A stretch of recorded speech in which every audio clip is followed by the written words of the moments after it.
Hello, this is Spartan Commander, and this is the 301st Rome Total War Brotherhood game that I've put onto YouTube. I've got this week off from work, so I thought I'd put this battle on Friday and give you a Friday bonus battle to watch, and I hope you enjoy this unusual battle. Okay, the first person in our team is Brotherhood member 8ball, who has bought the Rome Scipio faction. And I see he's got 6 cavalry, and I think it's something like 13 infantry and an archer unit there. Our next teammate is Brotherhood member Legion 22, who has bought the Greek Cities faction. I thought this is a bit of an unusual army build here for newer players to Rome Total War. And I just thought, can you see he's only got, I think it's 6 Spartan units and 6 armoured hoplite units there. But if we have a look at the upgrades on the Spartan units that he's bought, if you notice he's got 8 upgrades, so that's 2 experience stripes, gold shield, gold attack. Now we know these Spartans with their excellent specifications, including their 2 hit points, are absolutely elite infantry, but putting 2 experience stripes on them makes them extremely tough troops there. And I see he's got some mixed upgrades on his armoured hoplites. I think 2 armoured hoplites have got 8 upgrades, and I think a couple have only got 3 upgrades on there. Probably be his pilot shield units there. And then we'll look here to his 120-man peasant unit. Now he'll probably use that as a bit of a pilot shield, so that would be a useful thing to say. And also, unusually, he's got a light cavalry unit here. I think he's got 2 of those, 2 light cavalry units that he can run around the battlefield really fast to take out enemy soft targets like archers. And I see that he's got, I think it's 5 Cretan archers there as well. So all in all, that's a pretty good Greek cities army. Should be interesting to see how well it does. And our last teammate is myself, Spartan Commander, who has got the Rome Scipio army. And yes, once again, this is this 8 or 9 year old army. Should be interesting to see how well we do during the course of this unusual battle. And here is the other team. We have RTW player who's called himself Coffee, but I believe is actually RTW player Malta. A lot of you will know Malta, and Malta has bought the Rome Julio faction there. That's a pretty good army to me. 4 cavalry, and I think 4 archer units. But let's have a look at the upgrades of this infantry. 8, 9, 10, 12, only 12 infantry. But if we look a bit closer at the upgrades on that infantry, can you see that each of those infantry behind the pilot shield unit have got 7 upgrades? So that's an experience stripe, gold shield, gold attack, and the same for the general as well. So that's a pretty good solid Roman infantry there. It'll take a lot of beating, that will. So as you can see there, that's a pretty good army build. Now unusually I'm going to miss out the middle player here, and I'm going to go over to the other flank, and we're going to come back to the middle player in a moment because there's something I want to show you about this. Okay, so their other teammate is an RTW player who called himself Iron Man, but this is actually Scorpion King SR. So this is Scorpion King SR, and he has bought the Rome Julio faction. If you notice there, he's got archers integrated in with his infantry there. But he looks like he's got some quite good upgrades on his infantry. And I see he's only got 4 cavalry, but I notice he's got an eagle unit and a general unit in with his infantry to give good morale. And as I say, he's got several archer units there. It's a bit difficult to pick them out in amongst that infantry. And as I say, he's got 4 cavalry. And if you notice, the cavalry have got 7 upgrades, so that's stripe, gold attack, gold defense there. Okay, so now we're going to move over to the player that we've just bypassed here, and there's a reason for that. This player is called the Ace of Spades, and he has bought the Julio, the Rome Julio faction. But can anybody see anything wrong with the army here that he's bought? Newer players to Rome Total War, can you see anything unusual? Actually, he's got cavalry, lots of archers. Notice anything about his infantry at all? Now, bearing in mind this is a Rome Julii faction. Okay, I think he's got 9 archers, but let's have a look at his infantry. Oh, Spartan hoplites. So this is a modified army, what they call a mod army. You see, there's supposed to be a Roman faction, but he's bought Spartan hoplites. Now, personally, I don't like modified armies because, so I'm told, some modified armies can be hacked and can have hidden upgrades. Now, when I say hidden upgrades, as you can see there, those Spartan units, those Roman Spartan units, look to only have gold shield, gold attack, 6 upgrades. But in fact, they could be fully upgraded, and you wouldn't see them because of hidden upgrades that a hack can do.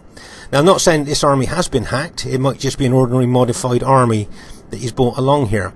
But I just don't like modified armies in my games, because I don't know whether it's just I'm a traditionalist, and I just like ordinary normal armies in my games, but I certainly don't like modified armies. As I say, it's been explained to me over the years that some of these armies can be hacked, and what you see in upgrade wise is not necessarily what is the truth. So you see, you've got 6 Spartan hoplites. I think he's got 9 archers, and I think he's got 6 cavalry. But if we look at the cavalry upgrades, can you see that he's got 8 upgrades? So that's 2 experience stripes, gold shield, gold attack. So that makes that cavalry really tough. So that's an unusual army build, I think you would agree. Okay, so at this stage of the battle, you can see that there's 9 of Ace of Spades archers. Remember, these Ace of Spades archers got, I think, got something like 7 upgrades on, 6 or 7 upgrades on, so they're quite expensive. And he's got them on auto fire, and let's see what they're shooting. And they're actually shooting Legion's peasant units there. So those expensive archers are shooting very expensive arrows onto peasant units. This is a problem if you go onto auto fire. Unless you direct your arrow fire accurately at the targets that you want, you can almost waste arrows, like on these peasants. Okay, at this stage of the battle, you can see both Scorpion King with his Julii army and 8 Ball with his Scipii army have both become very aggressive and have attacked here on our right flank. You can see that they're both obviously feeling in a very aggressive way here, and that's, as you can see, their tactics are very aggressive attacking tactics. But if you notice, both players have kind of pulled away from their teammates, so you could say they're both a little bit isolated there over on this right flank. So it'll be interesting to see which of their teammates get over there quickest to be able to give assistance, because as I say, both teammates there have got a little bit isolated from their teammates, but it doesn't really matter at the moment because it's just a one-on-one there on that right flank. If you notice that Julii player, the Ace of Spades, has got his archers probably shooting into the flank of 8 Ball's infantry there.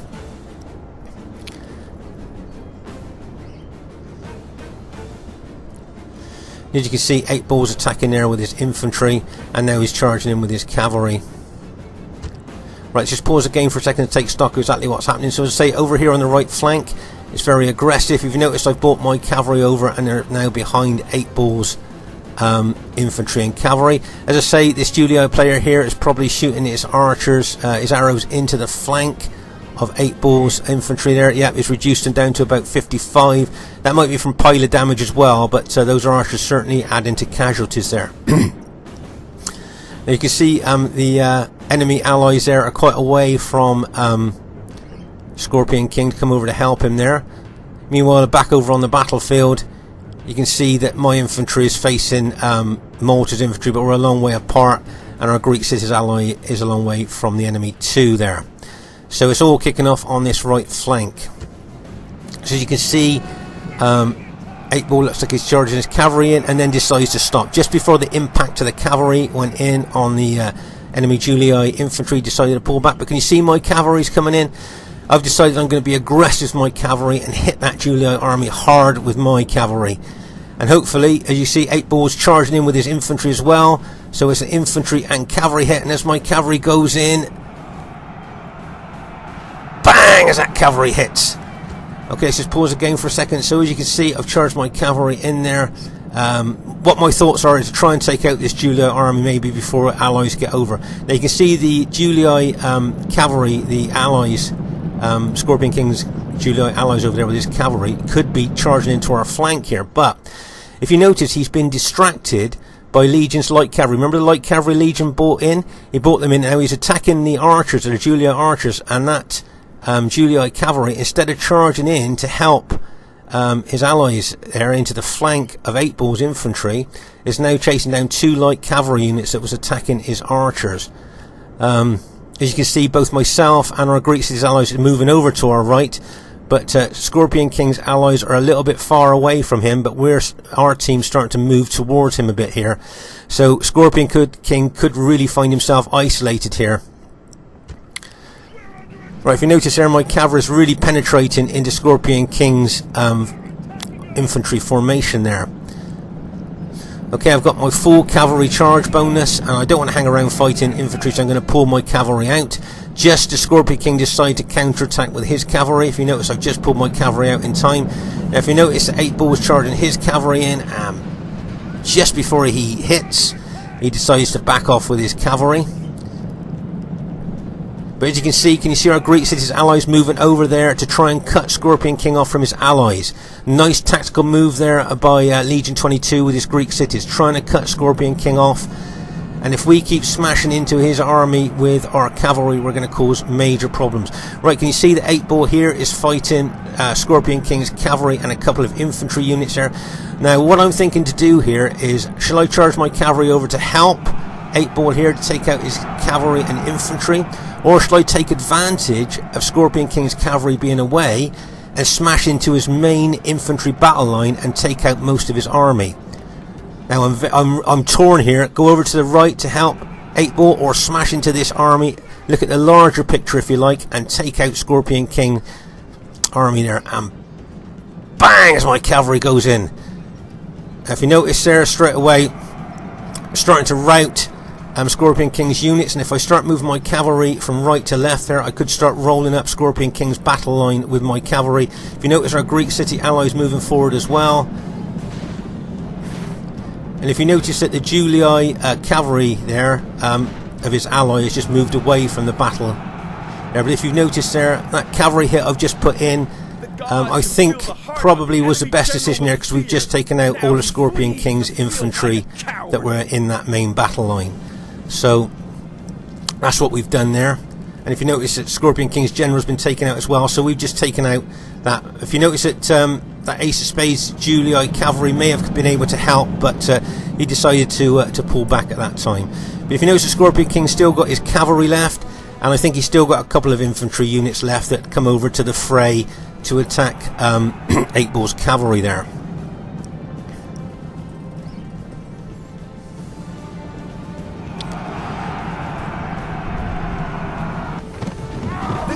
Be praised!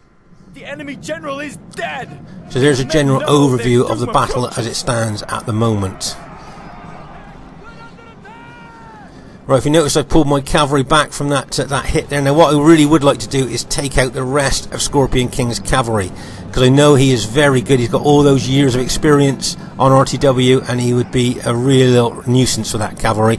So here we go, and bang, as my battle damaged cavalry goes into Scorpion King's battle damaged cavalry here. Now, it wouldn't surprise me if he ran over a couple of infantry units. I can see some infantry units there that he could run over. This one cavalry unit would probably take round the rear of my cavalry and charge in, and bang, as he does with that infantry there. Can you see there, though, that his allies, Scorpion King allies cavalry, are a long way away from the battle scene, because they could charge in here to help him there if they were nearer. But as it stands at the moment, let's just pause the game for a second. As you can see here, I'm trying to take out the rest of Scorpion King's cavalry, but there's a couple of infantry units involved. If you notice, my arm is facing Malta's army, not a lot going on there. If you notice, those modified Rome Spartan units are attacking Legion 22's infantry. If you notice, 8 Ball has got his infantry around the flank here, but he must be careful of that cavalry in behind him. Remember, that's that really well upgraded, 8 upgraded cavalry in behind him. So you have to watch out for that, because if Coffee attacks 8 Ball, there could be a hammer and anvil attack there, so he needs to watch out for that. Okay, meanwhile, back to the top of the battlefield, back to the part of the battlefield here. You can see, all I want to do really is just take out the rest of Scorpion King's cavalry. I'm not interested in fighting his infantry. I just want to, there you go, I think that might be the last couple of his cavalry units there, so probably what I'll do now is I'll pull away from that enemy infantry. I don't want to, as I say, as we see in other battle videos, I don't want to waste my cavalry fighting infantry in a melee situation. Okay, so in a minute I'm going to ask you a tactical attack question. So, because I think this is quite an interesting part of the battle here. Okay, if you notice here, can you see I've moved my cavalry over to this position? There's enemy cavalry coming in on my right, but I'm just going to see what I'm going to do with my cavalry here at the moment. Should I charge in to that cavalry? As you can see here, that modified Spartan infantry there is being surrounded. If you notice, 8-Ball's got him behind him. Can you see that our Greek city's ally is pinning him with his pikes? So those modified Spartan infantry, Julii Spartan infantry, are kind of getting a bit surrounded there. So let's see what happens next.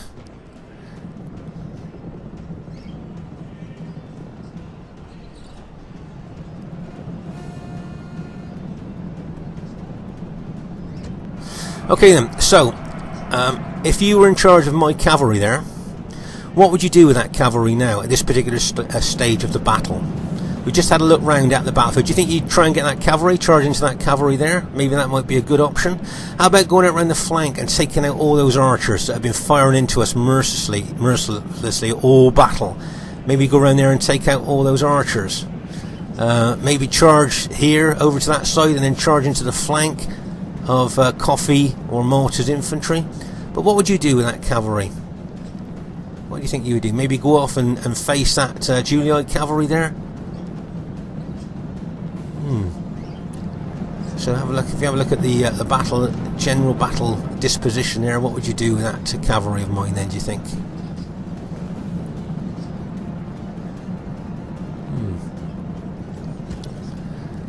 Okay, so if you can see there, I'm getting my cavalry ready for an attack, and as I'm charging in, can you see what I'm going for? Okay, I'm going for those surrounded, modified Julii Spartan units, and bang, as that cavalry hits. Okay, can you see almost instant rout on those units there, because those units, if you notice, are surrounded by our Scipio infantry and Greek cities infantry. But meanwhile, can you remember what we were talking about earlier about 8-Ball's going to have to watch his back there as that powerful cavalry charges into his back there? Let's pause again for a second. Okay, so that cavalry charge of mine took out all those modified Spartan units there that were surrounded by our armies anyway. But over here on our right here, can you see that 8-Ball is having a hammer and anvil attack? Malta is charging him with his infantry as the anvil, and that other Julii player, Ace, is charging with his cavalry. So there's a classic hammer and anvil attack there on 8-Ball's infantry. Okay, let's see what happens next. You see here with my cavalry, I'm attacking that unit there. But what I really would like to do now is to take out those archers. Now remember that massive amount of archers have been actually... let's pause the game for a second. So going back over to this right flank, can you see a lot of 8-Ball's units have been taken out by that hammer and anvil attack of Malta and Ace of Spades there. So that was a nice enemy attack there. But we have managed to take out those modified Julii Spartan units, and as you can see, that's the general disposition. But these archers are firing into us mercilessly. I mean, they have been getting loads of casualties with those, causing loads of casualties with those archers. So what I'm going to do with my cavalry, I'm going to try and take out as many of those archers as I can. But I am aware there is a lot of powerful enemy cavalry on the battlefield here, so I hope I don't get caught by them, or I could end up losing a lot of my my cavalry. So as it stands at the moment, we've taken out Scorpion King's army, we've taken out those modified Julii Spartan units. So now we're advancing on to Malta's army. Okay, if you notice here, I've spread my cavalry out to try and take out as many archer units as I can, but if you notice, the enemy are sending cavalry over there to try and take out my battle damaged cavalry, so I need to be aware of that. I need to take out as many of those archers as I can, but I also need to try and save any of my cavalry that I can, although they are extremely battle damaged anyway. And as you can see, the enemy cavalry are trying to chase down my cavalry there.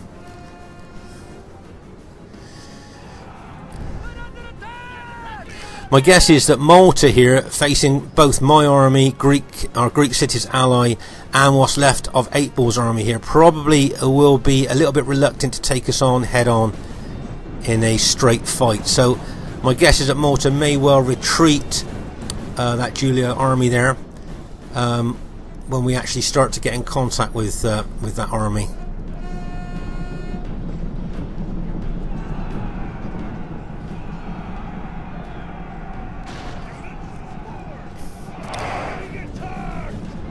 There you go.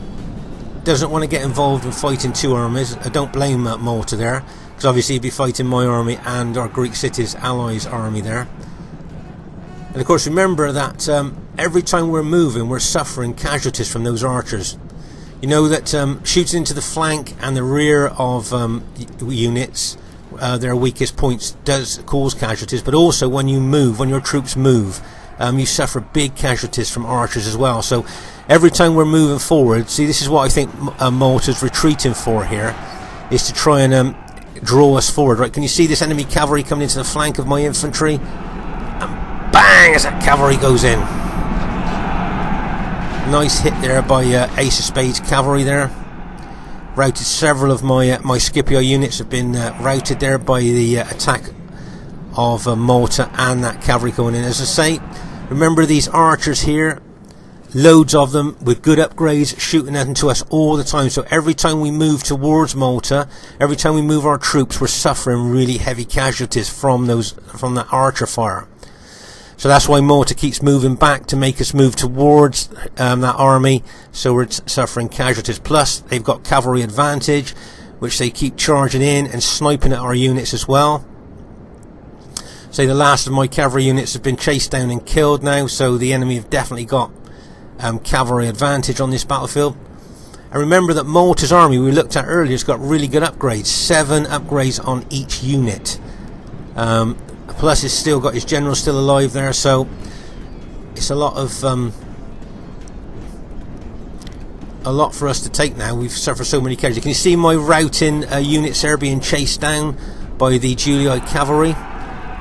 New players watching this, remember what we've talked about in the past, make sure you chase routers down. If you don't chase them down very often, they'll reform and come in and bite you in the butt, if you see what I mean. Okay, here can you see that I've got my general unit and another herb unit here, trying to slow down the retreat of Malta's army.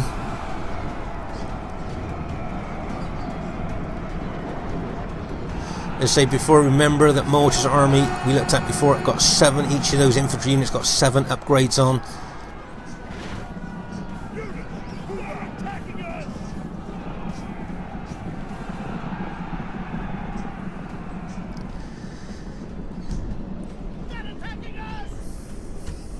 Okay, let's just pause the game for a second here. So you can see here, some of the archers have actually run out of arrows because they've probably been on auto fire most of the game, so he's charging them in with alt attack.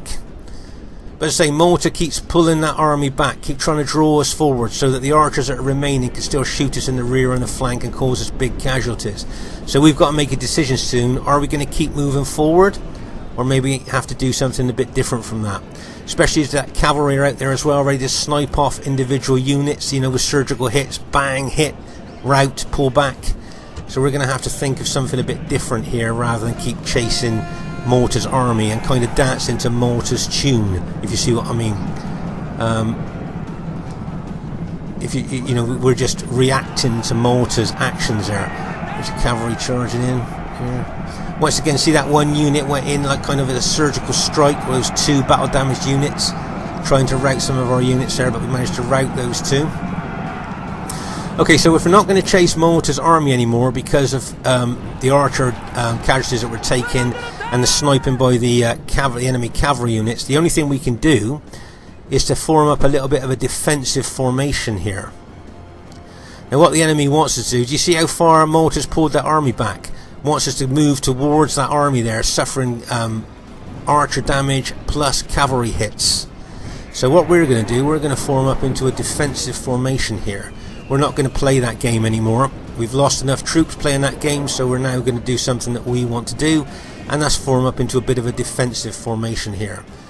Now those archers, they've been firing most of the game, so they're not going to have a lot of arrows left, and so when we form up, we'll just stay there and then see what happens from there. Let's say they got that powerful cavalry still there ready to charge in.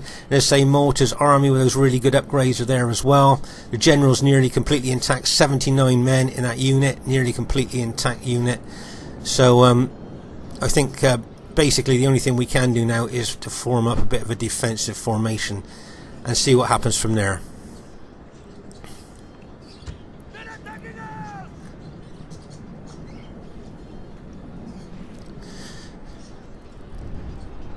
Of course, with Rome, you know, when you form up a defensive position and you're being bombarded by archers, we can go into testudo to protect our troops. But our Greek city's ally obviously can't do that. The enemy show their true virtue. So our Greek city's ally could suffer some casualties from the arrows that are remaining in the enemy, from the enemy archers there.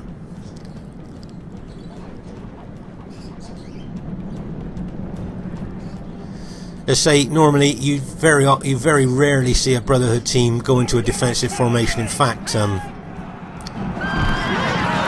see that Julii cavalry just hit that Greek city's unit that was isolated, but you notice that the Julii general just got taken out there by that unit.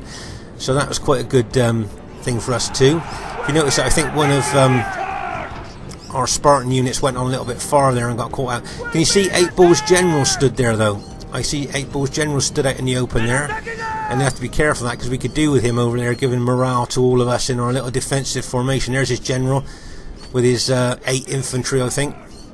So we could do with him coming over into our formation, give us that little bit more of morale bonus. As I say, you very rarely see Brotherhood members go into a defensive formation like this. In fact, probably this is the first battle video you've seen that happen. But I think tactically it's a smart thing to do here. Because, as I say, every time we move towards Malta's army, we're going to suffer loads of casualties from those archers, plus sniping attacks from those cavalry, taking out isolated units. So we decided as a team here the best thing for us to do was to form up a bit of a defensive formation there. I say I don't like doing this myself. I like a big open, fast moving battle, but sometimes tactically you have to make a decision that may be against what you feel, if you know what I mean, in a normal battle. But I think for this particular battle, this was the right thing for us to do here.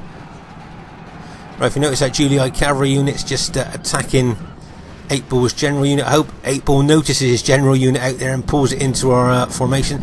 Remember, allies generals give all your allies a morale bonus. So we've got the Greek city's general, we've got my general there giving our formation morale bonus, and now 8 Bull's trying to run his general over as well. Gives us all that extra bit of morale bonus there in our defense formation. Right, as you can see, I've put my infantry into testudo there, which is a great defense against those archers that are shooting loads of arrows into us. So, as I say, unfortunately our Greek city's ally can't do that. Can you see this one Greek city's unit, his Spartan unit here, facing the enemy, but it's got his back to those archer units, and those archer units are targeting those that unit there, and it wouldn't surprise me if that unit got taken out totally by those archers. But as I say, I think tactically for this particular battle, forming this defensive formation up was the best thing we could do. As I said, every time we moved forward towards Malta's army, we were taking big casualties from the archers, and those enemy cavalry were just doing surgical hits, bang, routing units and pulling back. So I think this is probably the best thing that we could have done for our team. But it'll be interesting to see what happens next, and I think you'll find it quite interesting towards the end of the battle. Should be a good one to watch. Okay, at this stage of the battle you can see that Malta is moving his army towards us there. You've got Ace of Spades' cavalry out there ready to charge in. And of course we've got those archer units still shooting into us here. But I imagine a lot of those archer units have run out of arrows now. So they're not going to suffer a lot more casualties from those archers. As I said, most of them have probably run out of arrows there. This reminds me a little bit of Custer's Last Stand here, where they, if you like, where you know, you see in the films where Custer's men are surrounded by the enemy and they make a last stand here. As I say, remember that Malta's army is very well upgraded. Okay, can you see the Ace of Spades charging his cavalry in, and bang, as that cavalry hits. Whoa, what an impact of that cavalry there. Remember, that cavalry is really well upgraded. 8 upgrades on each one of those cavalry units. Look how it's penetrated into our defensive formation. But remember, every one of those Greek city units has got an anti-cavalry bonus. So all that cavalry that's just charged in there has now been basically routed. And you can see that Malta's charging in a cavalry unit. There's archer units on alt attack coming in from our flank. But the main problem is for us here is Malta's infantry moving in. As I said before, remember that Malta's infantry 7 upgrades, experience, stripe, gold shield, gold attack, and they are now engulfing some of my Scipio units there with the numbers that they've still got left.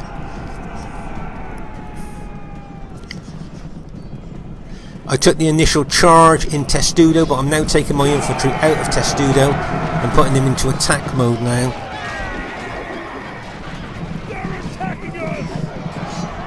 As I don't want to just stand there kind of, oh, there's another Ace of Spades. His general's just rallied, his charged his cavalry unit in again. Really aggressive cavalry attack in there by that Ace of Spades player. But as I say, I don't want to just keep my Roman units in Testudo, because that means it's just passive, they just stand there. What I want to do is get them into attack mode to help my allies against these Julii troops here. Here you can see those archers there running out of arrows, but have been sent in alt attack mode with their small daggers.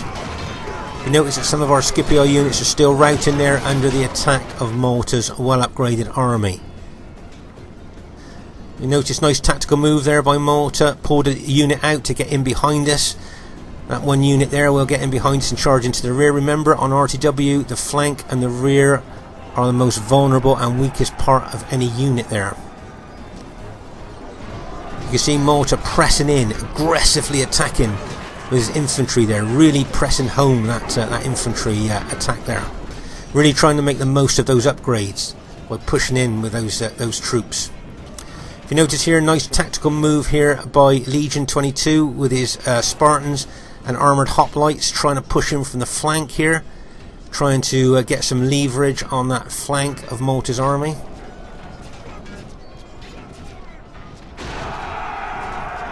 But as you can see, it's a really 50-50 fight here. But as I say, I think what might tell in the end is the fantastic upgrades on Malta's army. And remember that Malta's also got the general alive as well, giving morale bonus to those already well upgraded troops. The enemy army is in flight. Pursue them and drive them from the battlefield.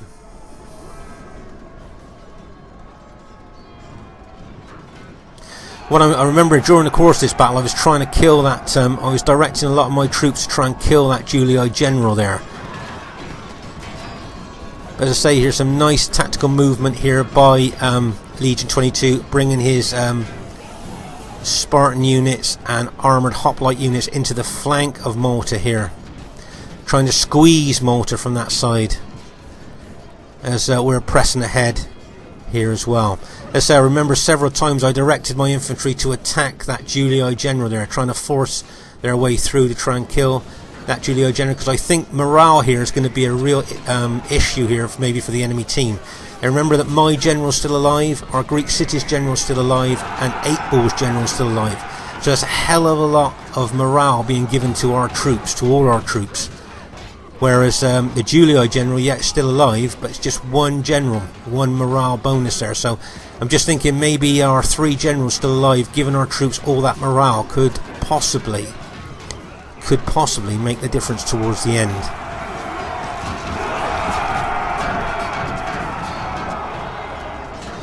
Remember, in melees like this, usually Spartan units, you know, Roman generals, like we said before, don't really like getting involved fighting Spartans head on here. But that's the only thing that Julii general can do here, is to fight us head on.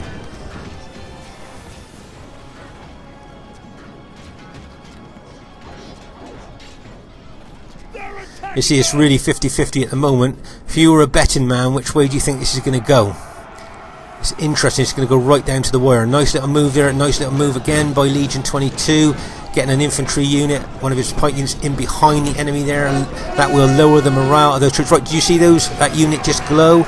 They've just got a battlefield promotion there, a battlefield upgrade there for how well they've been fighting and how many kills they've got. When you see a unit glow like that, they've just had a battlefield upgrade to reward them for the kills that they've got during the course of the battle. Okay, as you can see, as I said earlier, this battle is going right down to the wire here. But if you notice, a lot of Malta's troops have routed there. And now, there we go, and we just managed to scrape a win there. I think, really and truthfully there, I think we kind of snatched victory from the jaws of defeat, I think there. Okay, as you can see, and as I'm sure you expected, that was a very close victory there. Very close victory. So, you know, as I say, it was like kind of snatching victory from the jaws of defeat. Poor old Scorpion King didn't get a lot of kills there because, of course, he was isolated and hit by all our armies there over on that right flank. Really well done to Malta, 1,737 kills. Very good kills there from Malta. Really well played there. So yeah, that was excellent kills. And well done to Legion 22, 1,728 kills. So well done to Legion as well. And that Ace of Spades with that modified army didn't do too badly with kills as well. So really well done to Scorpion King, who was Iron Man. Really well done to Ace of Spades. And really well done to Coffee, who is Malta. Really well done, guys. Nice attacks there and nice kills too. And really well done to 8 Ball and Legion 22. Well done, guys. A great showing for the Brotherhood there, and a nice defensive formation. Spartan Commander, bye for now.